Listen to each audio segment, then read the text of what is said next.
Today we will look at two gems of the Quran that look alike but mean totally different things. Thamma, which means there, and thumma, which means then. First we look at thamma.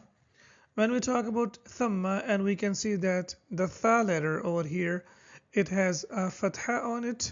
As we can see this strike on that, it's called fatha, and it means there, a place. It's basically an adverb of place, which means the same as hunak. Hunak is more common in modern standard Arabic, but when we talk about the context of the Quran, then thamma is used in the Quran.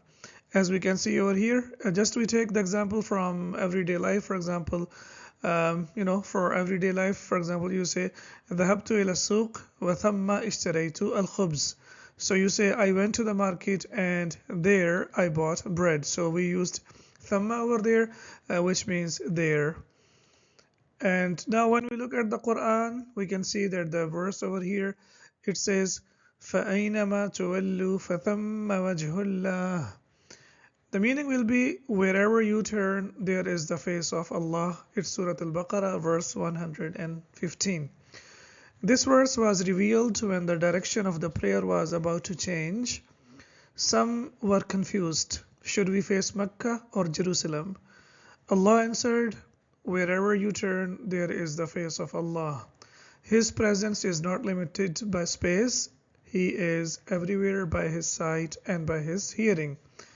Similarly, we can see that in Surah Takwir, it says, مُطَاعٍ ثَمَّ أَمِينٍ, obeyed there in the heavens and trustworthy. So this is Surah Takwir, which is basically 81st Surah of the Quran, verse 21. And it talks about the one who brought the Quran. He says, obeys there trustworthy, meaning Jibril is highly respected there. So it is basically about Jibril alayhi salam, which says he is highly respected over there in the heavens and he is completely trustworthy. This highlights how thamma refers to a high place, not a sequence. While thumma with a dhamma on the tha letter, as we can see the tha letter over here, when it has dhamma on it, it means then. So basically it shows sequence. For example, you say استيقظت مبكرا ثم شربت القهوة. I woke up early, then I drank coffee. So as you can see over here, you talk about the sequence. So first you say I woke up early and then I drank some coffee.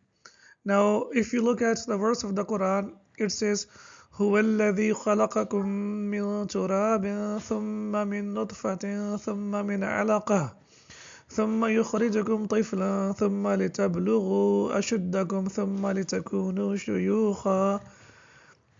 It is He who created you from dust, then from a sperm drop, then from a clinging clot, then He brings you out as a child, then He develops you that you reach your time of maturity, then further that you become elders. From Surah Ghafir. Now in this verse, Allah subhanahu wa ta'ala reminds us of the stages of human life, from dust to a drop to a fully grown human. To reflect on His power and planning, it ends by saying, then you die, then you will be resurrected. Showing the clear sequence of life, death and resurrection, a perfect example of thamma used for time and order. So as we can see in this verse of the Quran, this particle thamma has been used 5 times, as we can see over here, and all of these times it means sequence. It means then, basically. So it means then, that means it is used for the sequence, as we can see over here. So remember, thamma is used for place, meaning there. Thumma is used for sequence, meaning then.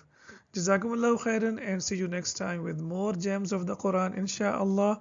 And I also have a good news for you. Now you can download the PDF file of all of the lessons that we have completed so far from the comment section below. Jazakumullahu khairan, and see you soon.